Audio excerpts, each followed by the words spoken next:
Yo, kembali lagi bersama aku Arvin Sulistyo dan iya, aku tahu kalau aku udah lama menghilang dari channel ini dan sekarang tiba-tiba nongol lagi. Arvin kok hilang nongol sih, maunya apa? Maafin aku, tapi sekarang kita langsung mulai ke lembaran yang baru aja gimana? Dengan sebuah berita yang udah aku siapkan untuk kalian dan pastinya berita ini lagi hangat-hangatnya diperbincangkan banyak orang.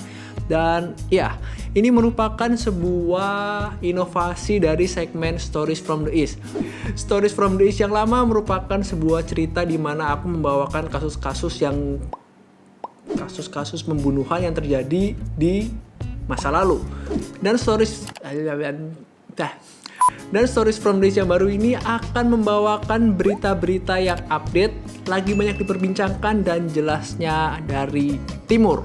Jadi semoga Stories from the East yang baru ini akan menghibur kalian, memberikan kalian wawasan yang lebih luas dan memberikan kalian cara pandang yang lebih terbuka.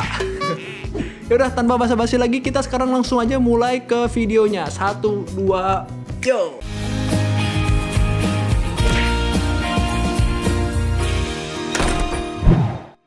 Buat kalian yang baru join di channel ini, kenalin, nama aku Arvin Sulistyo dan mulai sekarang di channel ini aku akan menjadi pembawa berita buat kalian. Ya, suka nggak suka, semoga kalian suka karena di sini cuma ada aku sendirian. Dan kita langsung mulai aja ke berita utama kita hari ini. Berita utama kita hari ini berasal dari sebuah film berjudul Mulan. Ya, film Disney ini akhirnya dirilis dan dapat langsung ditonton melalui TV kalian yang ada di rumah. Kalau kalian berlangganan Disney Plus dan membayar biaya tambahan untuk menonton filmnya secara eksklusif. Terlepas dari film Mulan itu sendiri, ternyata film Mulan ini mempunyai beberapa kasus yang menyertai seiring dengan dirilisnya film ini. Bahkan sebelum dirilis pun ternyata kontroversi sudah menyertai film Mulan ini. Hal ini terjadi karena pemain utama dari Mulan itu sendiri yaitu Liu Yifei pada bulan Agustus 2019 melakukan sebuah tindakan yang cukup kontroversial.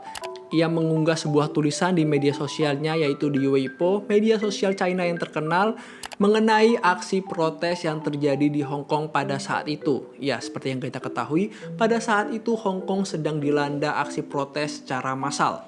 Dan buat kalian yang sudah lupa atau bahkan belum tahu mengenai cuitan yang diunggah oleh Liu Yifei ini, berikut cuitannya.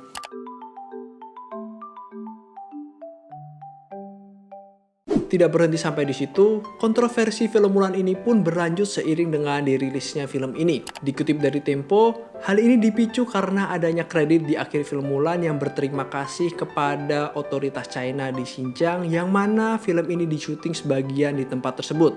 Pemerintah Xinjiang sendiri pun dituding terlibat dalam pembuatan kamp pengasingan untuk etnis Uighur. Dan hal ini memicu gelombang boykot pada film Mulan dengan hashtag boykot Mulan dan hashtag ban Mulan. Lalu bagaimana dengan performa film Mulan setelah dirilis? Mengutip dari Reuters, dikatakan bahwa otoritas China menyuruh untuk para media tidak meliput perilisan film Mulan di China. Hal ini mungkin disebabkan karena isu-isu kontroversial yang sedang beredar secara luas bahkan dalam lingkup internasional. Terlepas dari kontroversinya, berdasarkan Reuters lagi, Disney sudah memastikan bahwa film Mulan ini akan sesuai dengan selera masyarakat di China. Lalu apakah film ini berhasil menarik perhatian masyarakat di sana? Berikut penilaian dari IMDb dan situs review China Douban.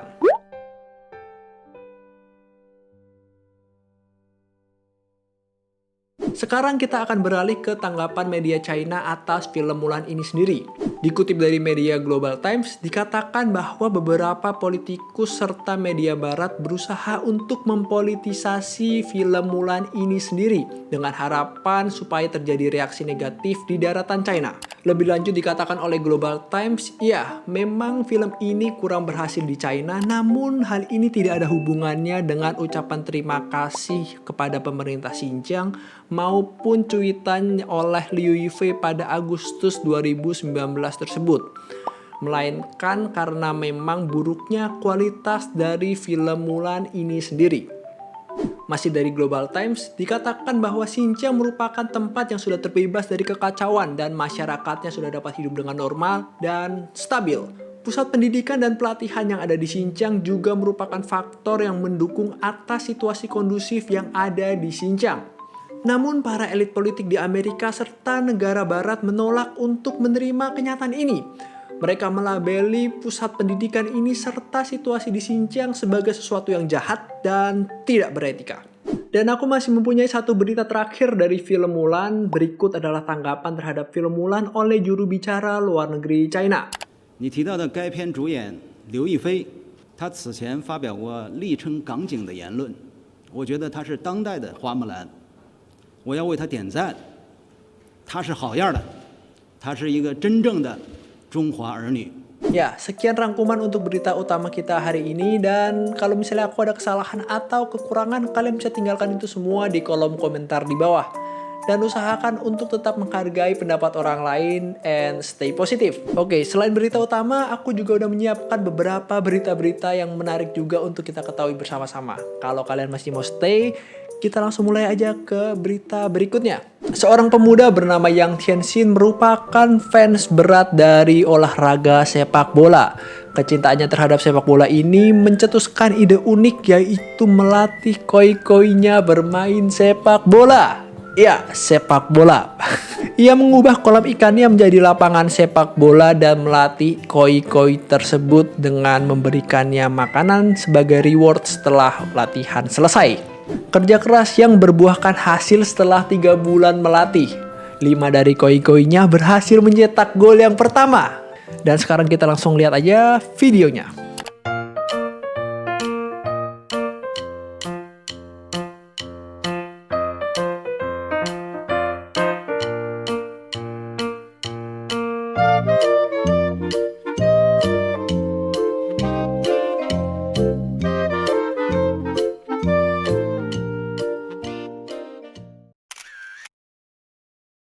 Berita selanjutnya.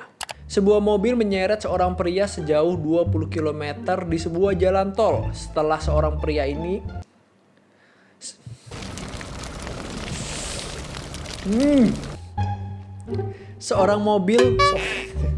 Sebuah mobil menyeret seorang pria sejauh 20 km di jalan tol setelah pria tersebut berusaha untuk menyetop mobil tersebut di China Selatan. Pada video yang direkam dalam mobil tersebut yang berlokasi di kota Chongqing pada 6 September, memperlihatkan bahwa mobil tersebut melaju di jalan tol G85 kota Incheon Kunming dengan seorang pria bergelayut di kap mobil tersebut.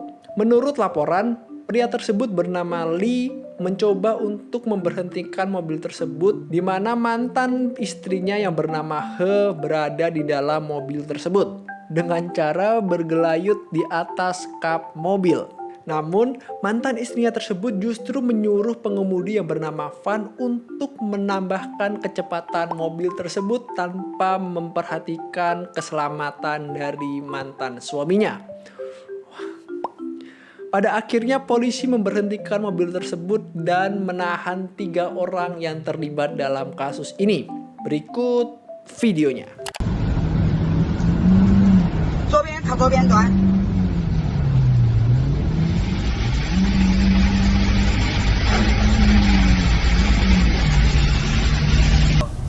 现在好猖狂这个社会，高速。 Ini yang aku suka dari negara China. Selalu aja ada berita-berita yang unik dan menarik untuk kita simak. Bapak ini punya masalah apa ya sampai ngelakuin aksi kayak di film Mission Impossible gitu? Apakah dia kangen sama mantan istrinya atau kangen sama mobil yang ia gelayutin? Berita berikutnya masih dari negara China dan sekarang kita akan baca sama-sama beritanya.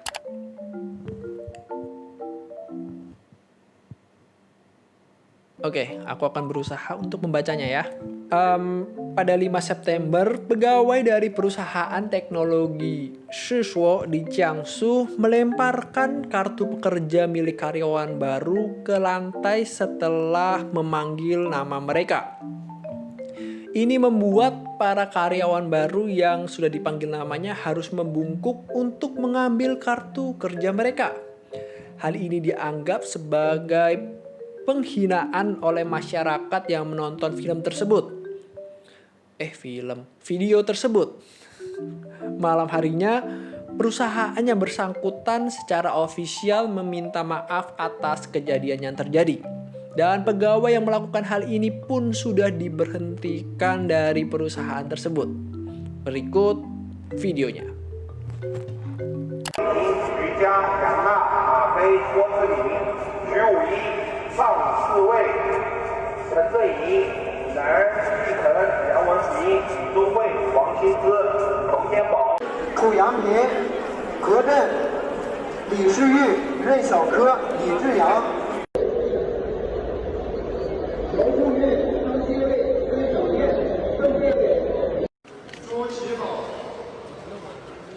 叶婷、张慧玲、徐佳、杨娜、马飞、郭志林、徐武一上4位。 Oke, menurut kalian gimana nih setelah nonton video tersebut? Dan ya, barusan gue bohong sih. Kalau tadi itu aku baca Mandarin ya, karena di sini aku udah siapin translatannya ke Indonesia. Oke, sekian untuk video kali ini, dan seperti biasa kalau kalian suka dengan video ini kalian bisa hit tombol like-nya. Kalau kalian nggak suka dengan video ini kalian bisa hit tombol dislike-nya. Dan kalau kalian nggak mau ketinggalan video-video aku berikutnya di channel ini, kalian bisa klik tombol subscribe-nya. Dan akhir kata, saya Arvin Sulistyo pamit. Terima kasih sudah menonton. Tekan subscribe untuk mendukung channel ini.